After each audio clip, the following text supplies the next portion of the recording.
안녕하세요. 저는 딸 셋 집안에서 욕심 없이 자란 막내딸입니다. 제게는 나이 차이 좀 나는 연년생 언니들이 있어요.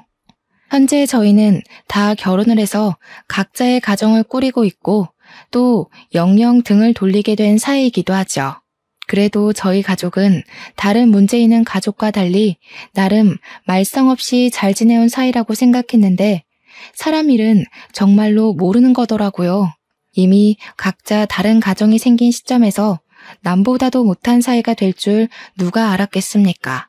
언니들 집안과 연락을 안 하고 지낸 지 좀 되긴 했는데 그동안은 이사한다고 정신없이 지냈고 지금에서야 마음의 여유를 겨우 찾았거든요. 그래서 사연을 한번 써보려고 컴퓨터를 들락날락 했었네요. 제 이야기도 이런 곳에 올라갈 수 있는지는 모르겠습니다. 만약 유명한 곳이라면 어디선가 언니네 식구들이 들을 수도 있겠죠.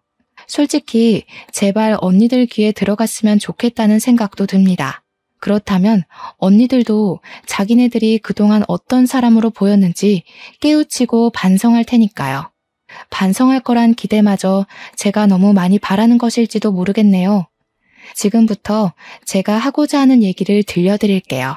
저의 집이 딸 셋만 있는 집안이라고 했지 않습니까? 저는 귀한 딸 셋 중에서 가장 빨리 결혼을 했고 또 가장 어려운 형편을 살고 있는 자식이기도 했습니다. 저보다 7, 8살 많은 큰언니와 작은언니는 연년생이었고 제가 태어나고 자라는 동안 둘은 이미 단짝 친구처럼 쿵짝이 잘 맞는 자매로 똘똘 뭉쳐 있었어요. 그렇다고 언니들이 제게 못살게 굴었다는 건 아니고요. 그냥 저한테 딱히 관심을 두지 않았어요. 그럴 만도 했죠. 언니 둘은 연년생이다 보니 서로 학교도 같이 다니고 사춘기도 같이 겪고 고민도 비슷했을 거 아니에요. 언니들이 걸어갔던 길을 다시 반복하고 있는 저는 언니들에게 항상 관심 받기였습니다. 그래도 제가 공부나 고민이 있으면 조언을 해주기도 했어요.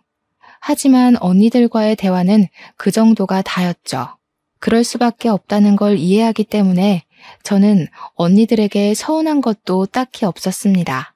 부모님 두 분도 언니들 신경 쓰느라 제게 크게 신경을 두지 않아서 저는 혼난 기억도 거의 없거든요. 처음부터 그런 환경에서 컸던지라 제가 이렇게 지내는 건 그저 당연하다고만 생각했어요. 가족의 무관심도 익숙해질 수 있는 요인인지 저조차도 몰랐네요. 제가 욕심 없이 큰 것에 비해 큰언니, 작은언니는 저와 다르게 학창 시절부터 실리를 좀 많이 따지는 사람이었습니다. 저는 언니들이 차려놓은 밥상에 숟가락을 얹던 사람이었다 보니 언니들이 장학금을 받거나 상을 타오는 걸 축하만 해줬지 정작 저는 그런 걸 욕심부려 도전해봐야겠다고 생각한 적이 없었어요. 두 언니들이 학교에서 수상을 잘해오면 부모님이 저희 자매를 데리고 외식을 했는데 이처럼 저는 가만히 있어도 맛있는 걸 먹을 수 있었고 가만히 있어도 용돈이 주어졌으니 아마 제가 더 욕심 없이 컸을 수도 있습니다. 제 생각에도 언니들과 제가 부모 아래서 자랐는데 이렇게 다른 성향을 띨 수 있나 싶어 신기했어요. 저는 가족의 관심 말고는 뭐 하나 부족한 것 없이 컸다 보니까 돈에도 욕심이 없는 사람이었거든요. 그런데 언니들은 좀 달랐어요. 부모님과 외식하는 걸 좋아하는 저와 다르게 부모님이 주는 용돈에 집착을 많이 했었죠. 그리고 대학을 가면서 독립을 시작했을 때는 하고 싶은 쪽으로 전공을 선택하기보다는 돈이 되는 전공으로 진학까지 했어요. 그러면서 언니들은 제게도 한 번씩 조언을 해주었는데 돈 없으면 아무것도 못하는 게 이 세상이라고 부모님 꼴을 보라는 식으로 얘기를 했던 기억이 납니다. 언니들이 대학을 갔을 때 저는 언니들이 인식하는 부모님은 어떤 존재인지 알 수 있었어요. 언니들은 저희 집안의 형편을 굉장히 탐탁지 않게 보고 있었습니다. 자기네들이 잘난 부모님만 만났어도 진작에 하고 싶은 일 하면서 유학도 가고 스스로에게 투자도 많이 했을 거라고 하더군요. 언니들이 그렇게 생각할 수밖에 없었던 건 말 그대로 저희 집 형편이 그저 그런 게 맞긴 했어요. 언니들이 하고 싶어 하는 일을 지원해 주기엔 저희 집이 그만한 여유는 못 되었다는 겁니다. 언니들이 장학금을 받아올 때마다 부모님이 칭찬을 했던 것도 다 형편이 넉넉지 않았기 때문이었어요. 그럼에도 제가 부족한 것 없이 자랐다고 말했던 이유는 저는 언니들과 달리 욕심이 없는 사람이었으니까요. 부모님께 바라는 것도 없고 조르는 것도 없어서 부모님이 제게 쓰는 돈은 언니들에 비해 많이 안 들었기에 제가 웬만큼 누리고 살았던 겁니다. 언니들이 손해보는 것 싫어하고 특히 돈을 좋아한다는 건 어릴 때부터 알고 있었습니다. 하지만 그냥 그런 줄로만 알았어요. 부모님을 한심한 눈으로 보고 있을 줄은 전혀 몰랐습니다. 언니들이 독립하기 전 집을 떠날 때 그런 말을 하더군요. 공부 아무리 열심히 해도 저렇게밖에 못 산다고. 부모님처럼 개고생하며 살고 싶은 게 아니면 돈 많은 남자 잡거나 돈 잘 버는 곳에 뛰어들라고 말입니다. 그런데 그 중에 모순이었던 건 뭔 줄 아십니까? 그렇게 떠나는 언니들 손에는 부모님이 언니들한테 용돈하라고 쥐어준 통장이 있었다는 거예요. 언니들이 독립하던 당시 저는 고작 중학생이었습니다. 저는 언니들이 부모님을 욕하면서도 부모님의 도움을 거절하지 않는 게 이해되지 않았어요. 아빠는 저희가 너무 어릴 때 집을 나갔는데요. 서울 외곽에서 공장 돌리며 돈을 벌고 있었는데 공장이 워낙 바쁘다 보니 우리를 들여다볼 시간이 많이 없었거든요. 그래서 외식도 아빠가 돈을 보내줬기 때문에 하는 거였어요. 당연히 그렇게 잘 커가면서도 아빠 얼굴은 잘 못 봤습니다. 아마 제가 아빠를 마지막으로 봤던 때가 초등학생 때였을 겁니다. 아빠한테서 전화는 매일 오는데 그때마다 아빠는 언니들 안부를 좀 많이 물어봤어요. 아무래도 먼저 사회로 발딛는 자식들이 언니들이었으니까 걱정되는 마음에 그랬겠죠. 언니들은 둘만 있을 때 아빠 욕을 하다가도 아빠한테 전화가 오면 그렇게 좋아합니다. 아빠한테 애교를 부리면 용돈을 주거든요.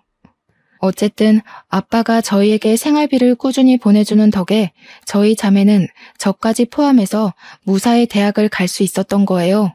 언니들이 지나치게 현실적이라서 괜히 문제를 일으킬 수 있다고 생각하실 수 있는데 사실은 그 반대였어요. 분란을 일으키는 사람은 늘 저였다는 겁니다. 언니들이 성적과 상금에 치열하게 도전할 때 저는 욕심이 너무 없어서 늘 친구들과 놀이터에서 놀았고 문방구에서 군것질을 했었거든요.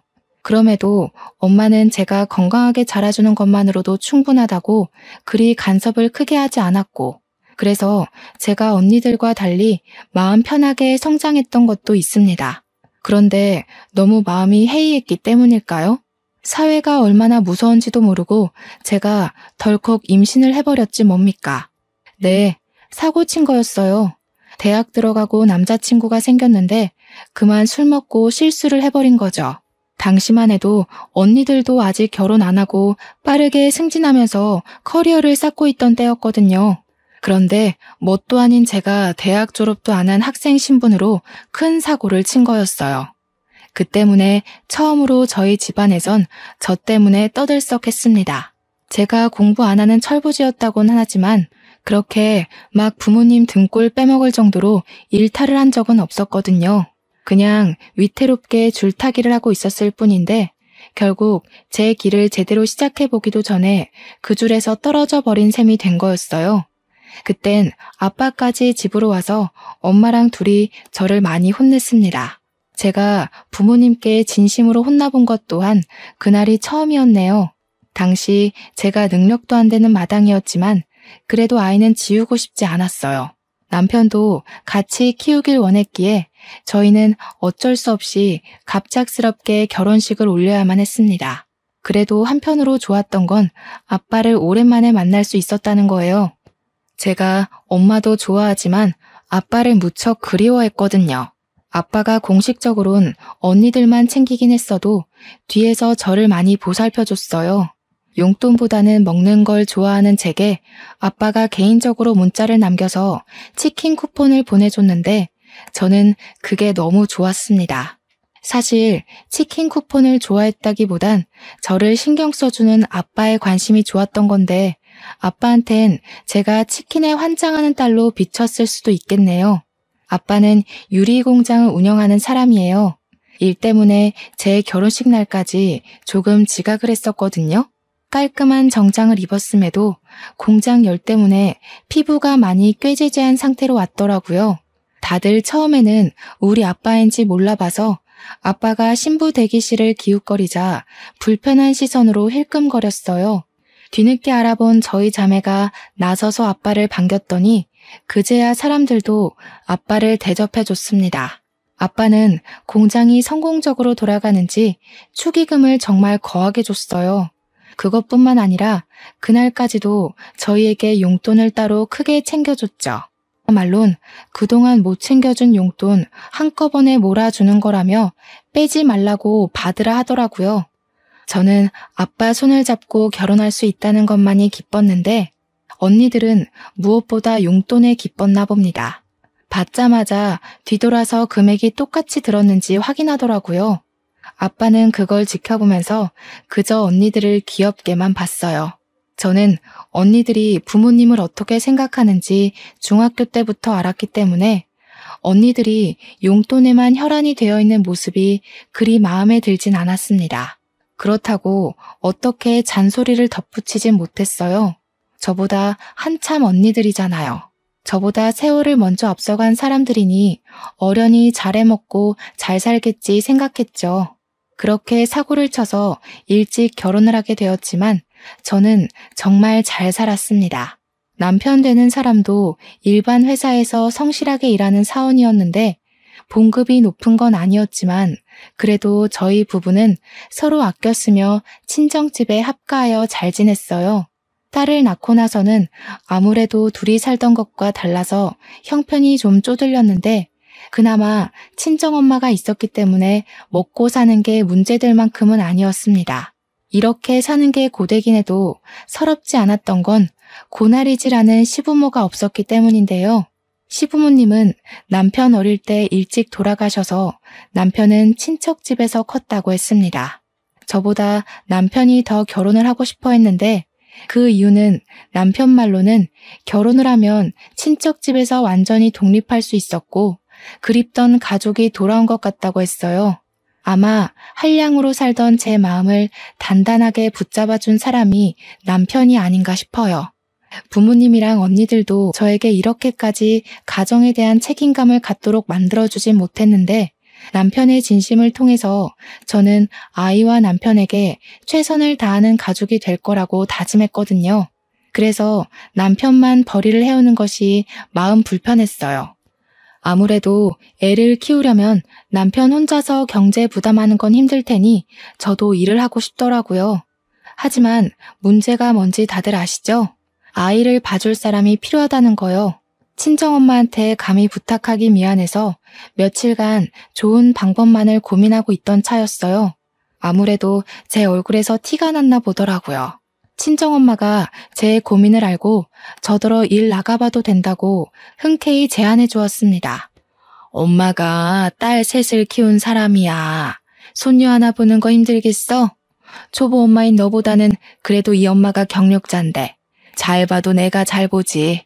보미는 걱정 말고 박서방 고생하는데 같이 좀 도와줘. 엄마한테 너무 고마워서 저는 그 뒤로 엄마에게 꼬박 용돈을 챙겨줬습니다. 엄마는 아빠가 용돈 따로 준다며 한사코 거절을 했는데 아빠가 주는 돈은 엄마 용돈이기도 하지만 사실상 생활비거든요. 물론 이제 저희 자매가 다 커서 생활비가 넉넉하게 남긴 할 겁니다. 그래도 엄마가 자식 덕 보는 기분을 느끼게 해주고 싶었어요. 언니들은 부모님 결혼 기념일이나 생신, 명절 등등 기념일이 아니면 딱히 용돈을 주진 않았거든요. 아빠는 제 결혼식 이후 또다시 잘 보지 못하고 있었는데 언니 둘이 차례대로 시집을 갈 때쯤 아빠를 또 볼 수 있었습니다. 그때마다 아빠는 저희 자매에게 해줄 것이 없다고 미안하다고 용돈을 더 많이 챙겨줬고 조만간 친정에 모여서 식구끼리 밥 한 끼 거하게 하자고만 남긴 뒤 또 금세 떠나버렸어요. 항상 그랬던 일이니까 저희는 아빠를 수년에 몇 번 보는 걸로 쉽게 만족했습니다. 언니들은 제게 조언했던 것처럼 정말 돈 많은 남자들한테 시집을 잘 갔어요. 형부들이 전부 사업으로 성공한 사람들이라서 친정 부모님의 도움 없이 잘만 살았습니다. 그 때문에 저는 어릴 때부터 나만 지금까지 가장 복병인 자식인 줄 알았어요. 언니들이 욕심이 과하다고 하더라도 저렇게 부모님 속 안 썩이고 잘만 사는데 저만 엉터리로 살아왔다고 생각이 들었어요. 부모님한테 죄송해서 결혼하고 난 뒤 더 효도하고자 신경을 많이 썼습니다. 그러나 자식의 진짜 얼굴은 부모에게 문제가 터졌을 때 나타난다는 걸 뒤늦게 알았어요. 엄마 건강에 적신호가 켜졌을 때가 되어서야 문제아는 제가 아니라 언니들이었다는 걸 확실히 확인했죠. 엄마는 잘 지내다가도 한 번씩 가슴 중앙이 아프다고 두드리길 몇 번 그랬는데 한날 주방일 보다가 명치 부근을 부여잡고 주저앉은 적이 있었어요. 마침 저랑 남편이 있었기에 병원으로 바로 옮겨질 수 있었는데요. 그날 엄마는 협심증 판단을 받았습니다. 그땐 아빠가 하필 해외에 출장을 나가 있을 때였거든요. 제가 아빠한테 개인적으로 연락을 해 엄마 상태를 알렸지만 아빠는 한국으로 곧장 들어오고 싶어도 그럴 수가 없었어요. 코로나 시국 때문에 비행기 운행이 중단돼서 한동안 난리가 났었잖아요. 저희 아빠가 바로 그 시기에 걸려 해외에서 오도 가도 못하는 상태가 돼버린 겁니다. 아빠는 저에게 엄마를 잘 부탁한다고 하면서 귀국할 방도를 찾아보겠다고 엄마 치료에 돈 아끼지 말고 무슨 일 있으면 연락만 주라고 했습니다. 저는 두 언니들한테도 연락을 했는데요. 제 연락에 늦게나마 도착한 언니들은 형부랑 같이 왔더라고요. 그런데 적어도 병문안을 왔다면 괜찮냐는 말 한마디는 물어야 정상이 아닌가요? 언니들은 그런 안부도 안 묻고 엄마한테 인사도 안 하더니 증상이 구체적으로 뭐냐고만 묻는 거 아니겠습니까? 언니들 태도가 불쾌했지만 저는 늘 언니들에게 분란을 조정하는 사람이 아니었기에 고지곧대로 엄마 병세가 어떤지 설명을 해주었습니다. 그랬더니 큰언니가 저를 몰래 병실 밖으로 데리고 나와서 은밀하게 뭔가를 묻더라고요. 지금 생각해도 기가 찬데 엄마가 아픈 마당에 장년아 되는 사람한테서 제가 무슨 말을 들은 줄 아시나요? 너 엄마랑 계속 같은 집에서 지냈다고 했지? 그럼 혹시 엄마가 따로 사망보험금 들어놓은 거 있는지 알아? 아빠한테 들은 거 없어? 사망보험금? 그런 건 모르겠는데. 내가 어디 그런 거에 관심 있는 사람인가. 근데 그건 왜? 엄마가 돌아가신 것도 아닌데 그런 걸 왜 물어? 설마 언니, 엄마 돌아가신다고 보는 거야? 목소리 낮춰. 넌 내내 엄마랑 같이 살았으면서 그런 것도 모르니? 그리고 협심증이 왜 오는지 모르지? 엄마 저렇게 쓰러질 정도로 크게 온 거면 이미 심각성이 극에 달했다는 거야. 너 아니었으면 엄마 이미 이 세상 떴을 거라고. 무슨 말을 그렇게 쉽게 해. 엄마가 위험할 뻔했던 거 맞아. 그래서 지금 치료 잘 돼서 회복 중이잖아. 그럼 다행이라고 생각해야지. 지금 언니 말은 엄마가 큰일 날 뻔했으니까 챙길 거 먼저 챙기자는 말로 들리는데 큰언니는 저를 애보듯 고개를 절레절레 저으며 혀를 끌끌 찼습니다. 저더러 인생 힘들게 살 것 같다고 하더니 저를 지나쳐 병실 안으로 들어가 버리더라고요. 그리곤 엄마한테 보험금 얘기를 직접 물어보는 거 아니겠습니까? 그때 엄마가 잠깐 정신 잃었던 걸 막 회복해서 저희 남편이 돌봐주고 있던 참이었거든요. 그런데 거기다 대고 큰언니가 엄마한테 사망보험금 얘기를 했다니까요. 너무 황당해서 제가 황급히 큰언니를 말렸는데 엄마는 이미 언니 의도를 알아듣고 눈치챈 것 같았습니다. 그 상황에서 작은 언니는 큰 언니가 아닌 저를 말리는 거 아니겠어요? 작은 언니 말이 이럴 때는 가만히 있는 거라고 뭘 모르면 빠져있으라더라고요. 형부들도 똑같았어요.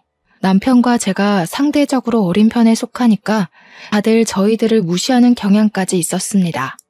솔직히 기분은 엄청 상했지만 제가 나서서 분위기를 뒤엎을 수는 없었어요. 당시에는 제가 아직 젊은 편이라서 제 주위에 잘못돼서 돌아가시는 사람들이 없거든요. 그렇다 보니 원래 사람이 잘못되면 사망보험금 같은 걸 제대로 따지는 게 맞는 건가 싶어서 살짝 긴가민가 했기 때문입니다. 하지만 제 남편도 두 언니들과 형부들의 행동을 이해 못하는 걸 보면 역시 그 모든 게 정상적인 분위기는 아닌 듯 했습니다. 저는 그날로 언니들에게 정이 많이 떨어졌어요. 차라리 언니들한테 연락하지 말 걸 후회도 했고 앞으로는 연락이나 안부를 넣지 말아야겠다고 다짐도 했죠. 엄마는 입원이 불가피할 정도의 상태였기 때문에 치료를 위해서 입원을 해야만 했습니다. 저는 엄마를 간병도 해야 되고 아이도 봐야 해서 어쩔 수 없이 일을 그만둬야 했어요. 최대한 제가 엄마 옆에 있을 거지만 그래도 아직 우리 딸이 아기다 보니까 아이를 하루 종일 병원에 둘 수 없잖아요. 엄마도 아이 때문에 마음이 불편하다고 해서 저는 할 수 없이 언니들한테 연락을 해야 했습니다. 웬만하면 언니들한테 엄마를 부탁하고 싶진 않았는데 간병인에 돈 쓰지 말라는 엄마 말 때문에 다른 방법이 없어서 결국 연락했어요. 같이 서울에 있는 언니들한테 전화해서 순번 돌아가며 엄마를 간병하자고 했습니다. 형부들 믿고 주부로만 놀고 먹던 언니들은 흔쾌히 알겠다고 하더라고요. 사람 속이 그리 쉽게 변하는 게 아닌데 언니들이 쉽게 수긍하는 바람에 제가 아주 잠시 언니들에게 기대를 했었네요. 언니들은 병실에 와서 엄마 얼굴 한번 보고 휴대폰만 하다가 1시간 만에 쌩 돌아가 버리곤 했대요.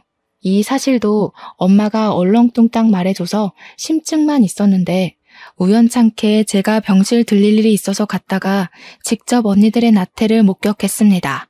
그때 제가 작은 언니를 붙잡고 어디 가냐고 물어봤던 걸로 기억나요. 저녁 먹는 시간까지 엄마 곁에 있어줘야 하는데 언니가 오후 2, 3시쯤 병실을 나가더라고요. 제가 붙잡았을 때는 당황하기는커녕 오히려 뻔뻔하게 저더러 잘 왔다고 엄마 좀 봐달라는 거 있죠. 형부들 사업 도와야 된다고 길게 자리를 비울 수 없다네요. 학교 다닐 때는 부모님한테 그렇게 칭찬받으려고 악착같이 상 받아오고 상금 타오던 언니들이 이제 자기들만의 목표를 달성했다고 생각한 건지 돈 많은 형부들에게 시집가고부터는 거의 친정의 발길을 끈다시피 살았어요. 엄마 간병하는 것만 봐도 자식 같지도 않았다니까요. 제 자식들도 아닌데 보면 제가 다 서운하더라고요. 참다 못한 제가 홧김에 엄마한테 언니들 욕을 하면 엄마는 그저 괜찮다면서 요즘 사람들 바쁜 거 모르냐고 다 포용하는 거 아니겠습니까? 부모님이 가만히 계신데 제가 괜히 나서서 뭐 하겠어요? 언니들처럼 배경 좋은 집에 시집을 간 것도 아니고 함부로 누굴 덤빌 만큼 돈이 있는 것도 아닌걸요. 저는 언니들 간병 태도를 알고 나선 언니들에게 오지 말라고 했습니다. 언니들이 얼씨구나 좋아하더군요. 그리곤 엄마 간병은 오로지 저 혼자 해냈어요.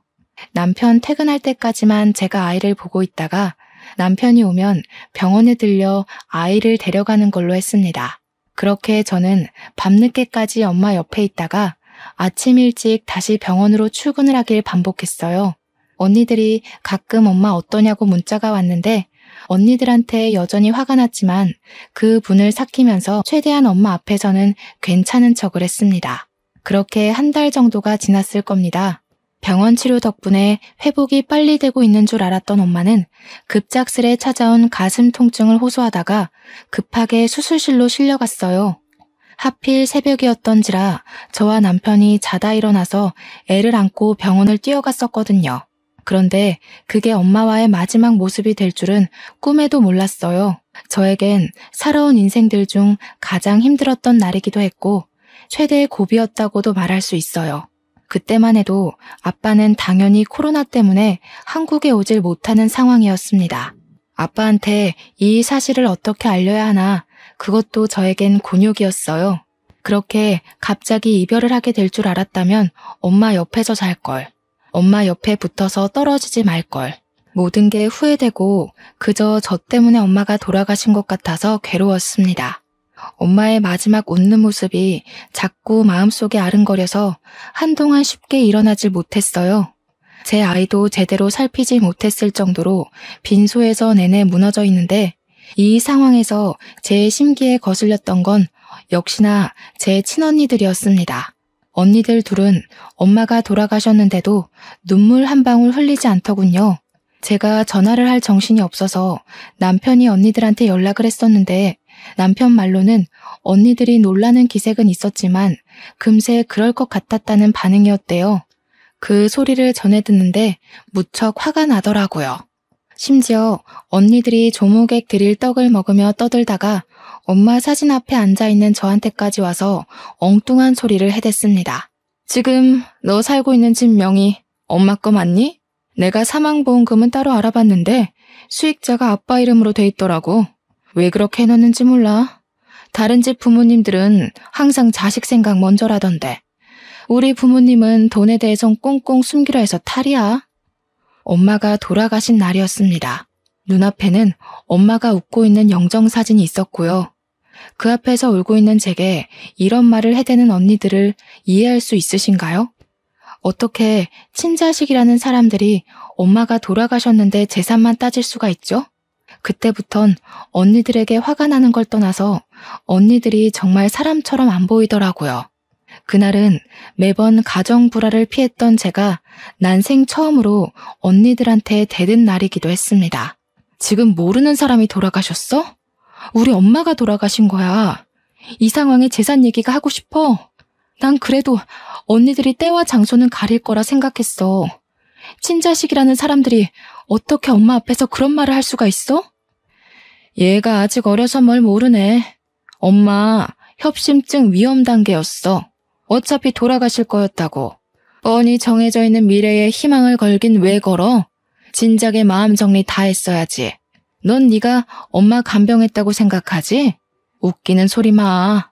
너는 엄마를 옆에 두고서 살 수 있다고 희망 고문하고 괴롭혔을 뿐이야. 뭐라고? 정말 미쳤어. 미치지 않고서야 엄마한테 그런 소리를 할 수가 없지. 엄마 아빠가 언니들한테 드린 공력이 아까워. 어떻게 이 상황에서 돈 얘기가 먼저일 수 있는 거야? 진작에 마음 정리를 했어야 했다고. 그래서 언니들은 버젓이 살아있는 엄마 정리하고 돈 빼낼 궁리만 했니? 아, 시끄러워. 알려주기 싫으면 말아. 귀찮게 아빠랑 의논하게 생겼네. 너 혹시라도 엄마 앞으로 된 재산 혼자 꿀꺽할 생각은 마. 네 형부들 어떤 사람인지 알지? 너랑 네 남편, 네 애. 앞날 편하고 싶으면 개수작은 안 부리는 게 좋을 거야. 그날 큰언니와 제가 대판 싸움을 벌였는데 주변 사람들도 죽은 사람 앞에 두고 이런 싸움을 벌이고 있는 게 믿기지 않았는지 입을 싹 다물고 있더라고요. 그건 사람들 신경 돌리는 데만 집중하고 있는 작은 언니와 형부들도 마찬가지였습니다. 저는 엄마 장례를 치르는 3일 내리 혼자인 기분이었어요. 특히 엄마 마지막 발인 날 큰형부가 엄마 영정사진을 들려고 하길래 그때 제가 또 난동을 부렸습니다. 정말 뭐에 신 사람처럼 미쳐서 악을 지르니까 장례 복지사도 제 남편이 영정사진을 들 수 있도록 해주더라고요. 남편마저 없었다면 우리 엄마 가는 길이 너무 불쌍해서 제가 견디지 못하고 혼절했을 겁니다. 실리를 따지는 순간 언니들처럼 저렇게 밑바닥이 된다는 사실, 그걸 가족을 보고 깨우쳤다는 게 정말 속상한 일이지 않습니까?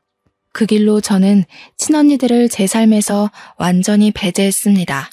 물론 친언니들도 제게 따로 연락을 안 하긴 했어요. 엄마랑 살던 집이 아빠 명의로 되어 있는 걸 알고 더 연락을 안 하는 것 같더라고요. 참 징한 사람들이죠. 형부들이 사업 잘해서 명품을 그렇게 휘두르고 다니면서도 콩고물 같은 친정 재산까지 탐을 내는 것 좀 보세요. 돈에 대한 욕심이 정말 끝도 없으려면 이렇게까지 과욕을 부릴 수 있나 봅니다. 언니들의 금전욕 정말 지긋지긋하네요. 아빠한테 엄마에 대한 소식을 알리는 것도 정말 힘들었어요. 제가 엄마의 죽음을 제 탓했던 것처럼 아빠도 자책을 많이 했어요. 자신 때문에 엄마가 홀로 고생 많이 해서 그런 거라고 엄마 가는 길을 지켜주지 못해 괴로워하셨습니다. 야속하게도 시간은 생각보다 빠르게 흘러갔는데요. 저는 엄마 없는 집에서 엄마 생각을 하며 적적하게 1년 정도 보냈습니다. 어느 날 뉴스를 보니 몇 군데는 비행기 운행이 가능하다는 소식이 들려오더군요. 아빠도 귀국했는지 궁금해서 지난주까지 주고받던 연락을 한 번 더 넣었어요. 다행히 아빠가 귀국을 했다고 하더라고요. 조만간 집에 들르겠다고 했는데 그 연락이 끊기고 나서 일주일 뒤에 아빠가 집을 찾아왔습니다. 그런데 말이에요. 아빠 몰골이 완전 말이 아닌 거 있죠? 아빠가 아빠 입으로 신원을 증명해주지 않았다면 그냥 동네 거지가 초인종을 눌렀다고 생각했을 정도였습니다. 그만큼 아빠는 노숙인 몰골로 집 앞에 서 있었어요. 아빠, 도대체 무슨 일이 있었던 거예요? 어쩌다가 이런 고생을, 추운데 옷까지 얇게 입으시고 일단 들어오세요. 들어와서 얘기해요.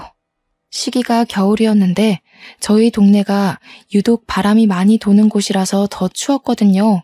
그런데 아빠는 누더기 같은 티셔츠만 입고 있고 겉옷은 안 입고 있더라고요. 감기라도 걸릴까봐 얼마나 걱정이 되던지. 얼른 따뜻한 곳으로 모셔야 될 것 같아서 아빠 손을 잡고 안으로 안내했습니다. 보일러를 후끈후끈하게 틀고 따뜻한 차를 준비했어요. 아빠의 얼음장 같은 몸이 좀 풀릴 때까지 저와 남편은 지극정성으로 아빠를 살폈고 이제 3살인 제 딸 눈에도 우리 아빠가 추워 보였는지 가지고 놀던 담요를 들고 와서 아빠한테 덮어주더라고요. 아빠는 제 딸이 걸음마도 못할 때 2번 정도 보고는 오랜만에 보는 거였어요. 아빠가 제 딸한테서 눈을 못 떼는 거 있죠? 예봄이가 참 많이 컸구나. 어쩜 너 어릴 때랑 이렇게 똑 닮았니? 네 엄마가 예봄이를 많이 안아줬다지? 아이고, 이 할아비도 우리 손녀 좀 안아봐도 될까? 제 딸의 할아버지 되는 입장으로서 손녀를 안아보는 건 당연하다고 보는데 아빠는 마치 허락 없이는 제 딸에게 손을 못 댈 것처럼 조심하더라고요. 제가 당연히 된다고 무슨 그런 말을 하냐고 했더니 아빠가 너털하게 웃으면서 제 딸을 안아보았어요. 딸 입장에선 한 번도 본 적 없는 할아버지가 낯설었을 텐데도 마치 원래 알던 사이처럼 친근하게 안기는 거 있죠. 저희 부부야 괜찮지만 솔직히 딸에겐 아빠의 키키한 냄새가 후각을 찔렀을 텐데도 딸은 아랑곳 않고 아빠 휴대폰에 달린 장식고리를 갖고 놀더라고요. 아빠가 제 딸을 안고 있는 모습을 보니 엄마가 겹쳐 보여 괜스레 마음이 찡 울렸습니다. 그보다 얼굴 못 본 세월 동안 아빠한테 대체 무슨 일이 있었던 건지 무척 걱정이 되었어요. 아빠, 무슨 일이 있었는지 저희한테 말해줄 수 있어요? 저희는 당연히 아빠가 공장 때문에 바쁘게 지내는 줄만 알고 있었는데 그게 아니었던 거예요? 아무래도 시국이 이렇다 보니 내가 운영하던 공장도 문을 닫게 되었어. 어떻게 해결해 보려고 해외까지 나갔더니 그게 이렇게까지 발목을 잡힐 줄 몰랐네. 해결도 못하고 그만 개털이 되어버렸지 뭐야. 세상에, 고생 많았겠어요.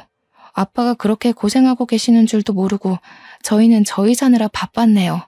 엄마가 아빠 정말 보고 싶어 했는데 아빠 힘든 거 아셨다면 엄마도 걱정 많이 했겠죠? 그래서 내가 더 말 못했어. 정말 아빠로서 면목이 없구나. 딸아 정말 미안하지만 내가 지금 가진 것이 하나도 없다. 당장 갈 곳도 없어서 그러는데 나 좀 걷어줄 수 있겠니? 제가 자식인데도 불구하고 조심스레 눈치 보며 묻는 아빠의 말이 너무 가슴 아프게 박혔습니다. 아빠는 항상 우리를 위해서 거의 반평생을 타지에서 고생하느라 가족과 시간도 못 보냈고 또 엄마 돌아가시는 길도 못 봤지 않습니까? 제가 아빠 입장을 대신 생각해도 이렇게나 속상한데 정작 아빠는 혼자서 얼마나 괴로웠을까 싶더라고요. 아빠, 그게 무슨 말이에요? 당연히 우리가 모셔야 마땅한 거지. 더 이상 일할 생각은 말고 앞으로는 푹 쉬어요. 저희가 일하면 되니까 걱정 마시고요. 제 말에 남편도 흔쾌히 동의하면서 아빠가 자신 때문에 눈치 보지 않도록 계속해서 아빠를 위로해 주었습니다. 그러자 아빠가 한동안 말이 없더니 갑자기 흐느끼기 시작하더라고요. 딸이 아빠 얼굴에 손을 깔짝깔짝 대면서 눈물을 닦아주었고 남편은 얼른 휴지를 가져와서 아빠한테 드렸어요. 아빠는 남편에게 고맙다고 하면서 뒤이어 갑자기 눈물을 보인 이유를 말해주었는데요. 그 사실이 제 인생을 바꿨고 당혹스러운 충격을 안겨주었습니다. 내가 너희 집에 오기 전에 하루 이틀 간격으로 큰애랑 둘째 집에 들렀다가 왔다. 그런데 그 녀석들 둘 다 거지꼴이 된 나를 모른 채 하더구나. 그러니까 아빠 말씀은 아빠가 귀국했다는 소식을 연락받은 큰언니가 아빠가 집을 당도했을 때 엄청 반기면서 문을 열었대요. 그런데 아빠의 몰골과 거지꼴이 된 사연을 듣자마자 얼굴색 싹 변하면서 아빠를 모른 척했다고 하더라고요. 그리고 작은 언니 또한 아빠 꼴을 보자마자 놀란 표정을 짓더니 아빠인 걸 막 부정하면서 경찰에 신고할 거라고 협박까지 했다더라고요. 아빠가 맞는다는 걸 알아채고 나서는 아빠를 밀어내며 형부랑 같이 대놓고 문전박대를 했다고 했습니다. 아빠는 두 언니들 대응을 회상하며 또 한 번 상실감을 느꼈는지 휴지로 눈물을 몇 번 더 훔쳤어요. 같은 배에서 나온 자식이라도 이렇게 다를 수 있다는 걸 네가 알려줬구나. 너희 엄마가 먹여주고 키워주면서 그 고생을 했는데 이 천벌 받을 것들. 아무짝에 쓸모없는 그런 자식들은 나도 더 이상 필요가 없다. 우리 막내딸, 네가 엄마 마지막 가는 길도 외롭지 않게 지켜줬다고 했지? 이 돈 바꿔라. 아빠의 뒷주머니에서 꼬깃꼬깃 꺼낸 것을 제게 내밀었습니다. 좀 많이 해진 통장이더라고요. 그리고 그 안에는 무려 18억의 숫자가 기재되어 있었습니다. 저랑 남편은 놀라서 이게 뭐냐고, 이 돈을 왜 우리를 주냐고 했는데 그 다음 아빠가 해주는 말이 제게 두 번의 충격을 안겨주었습니다. 아빠가 사실은 저희 자매를 시험해보기 위해 일주일간 거짓말을 해왔다는 거 아니겠습니까? 무슨 말인지 이해를 못해서 대답을 안 하고 있었는데 아빠가 착잡한 마음으로 설명해 주더라고요. 미안하구나. 나도 아빠로서 이래선 안 된다는 거 알지만 너희들 효심을 보기 위해서 일부러 시험을 한 거란다. 엄마가 죽기 전에 나한테 연락이 왔었어. 큰딸이 사망보험금에 대해 물었다고. 그 소리를 듣는데 내가 심장이 얼마나 떨리던지. 내가 가진 재산을 너희에게 공평히 나눠주면 안 되겠다는 생각이 들더라고. 아빠가 공장이 망한 건 거짓말이래요.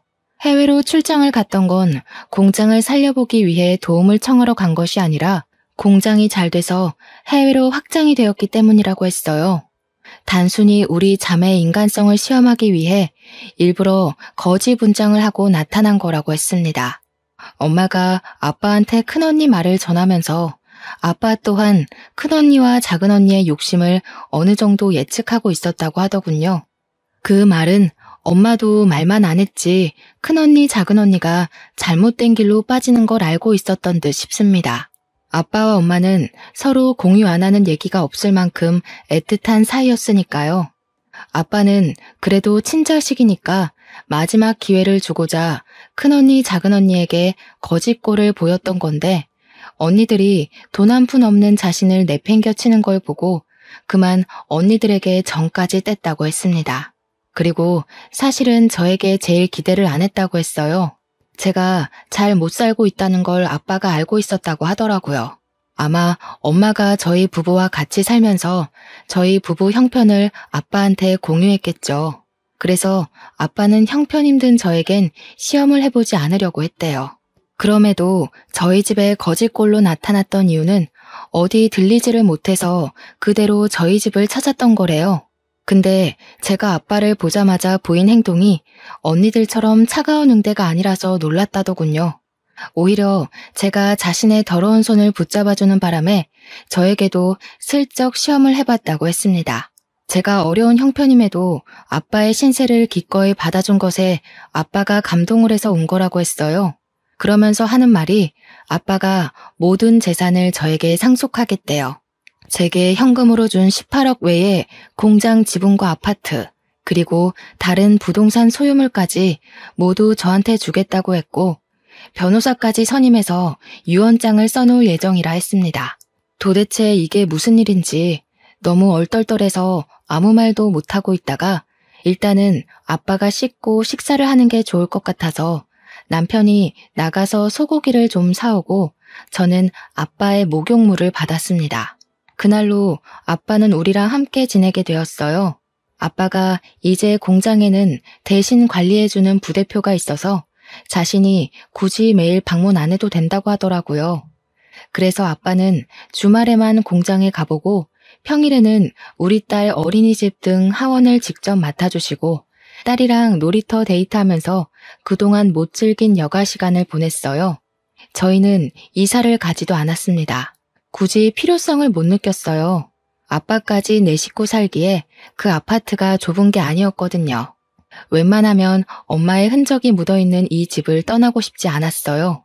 그런데 어쩔 수 없이 저희를 뜨게 만든 일이 생기고 말았지 뭡니까. 아빠가 거지 분장을 했었단 사실과 재산 상속 사실을 뒤늦게 알게 된 큰언니와 작은언니가 저희 집을 찾아온 거 아니겠습니까? 형부들까지 다 들이닥쳐선 손녀랑 놀고 있는 아빠 앞으로 조르륵 무릎을 꿇더라고요. 아빠, 정말 너무하셨어요. 어떻게 저희랑 상의 한번 안 하고 막내한테 전부 재산을 상속할 수가 있어요? 아빠가 상처받았다는 거 이해해요. 그래서 잘못했다고 비는 거니까 제발 상속 문제는 다시 의논해요. 네? 뭐가 잘못됐는지도 모르고 또 돈 문제로 유난이구나. 집안에 장녀가 이 모양이니 내가 어디 쪽팔려서 딸 셋이라고 자랑을 할 수가 있나? 너희한테 부모는 돈 없으면 내쫓고 돈 많으면 대접해주는 그런 존재냐? 난 더 이상 날 돈으로 보는 자식들 필요 없다. 이미 내 마음속에서 다 지워버렸어. 쏙 나가. 듣자 하니 형부들도 그리 떵떵거리던 사업이 휘청 기울었나 보더라고요. 아빠가 화내실만 하지 않습니까? 큰언니랑 작은언니가 호소하면서 잘못했다고 빌긴 하는데 어째 호소하면 할수록 더 밉상인지 모르겠어요. 뒤에서 듣는 제가 다 기가 막히더라니까요. 형부들도 사업 자금이랑 빚 때문에 아빠 재산에 목숨 매며 도와달라고 고개를 쳐받고 있는데 그걸 보면서 언니들이 참 자기네들이랑 똑같이 돈에 미친 남자를 만났구나 싶었어요. 결국 아빠는 언니들 꼴 보기 싫다면서 상 좀 그만하고 방으로 쌩 들어가 버렸습니다. 언니들이랑 형부들은 한참 아빠 방 앞에서 얼쩡거리다가 이젠 저한테까지 아빠 좀 설득해달라고 부탁하고서 나갔어요. 그리고 저희는 아빠의 권유로 결국 큰언니, 작은언니네가 모를 곳으로 이사를 가게 되었습니다. 엄마와 추억이 깃든 곳을 두고 온 것이 마음에 걸렸지만 아빠가 엄마를 직접 보러 자주 가자고 해줘서 그 집을 놓아줄 수 있었네요. 이사 간 곳은 아빠가 다니는 공장과 가까웠는데 그곳이 사실 남편 직장과는 거리가 좀 멀거든요. 그런데도 남편은 한마디 불평 안 하고 아빠가 선택한 집으로 이사를 했는데요. 아빠가 그쪽으로 이사 간 이유가 다 있더라고요. 자네, 나랑 같이 공장 일 해보지 않겠나? 내가 이제 슬슬 건강에 신경 써야 될 나이잖아. 우리 딸이랑 같이 공장 인계 받으면 좋을 것 같은데. 어떤가? 예? 제가 어떻게 그 큰일을... 전 그리 그릇이 큰 사람 아닙니다, 장인어른. 혹시라도 제가 했다가 공장 잘못되면 저 책임질 능력도 못 돼요.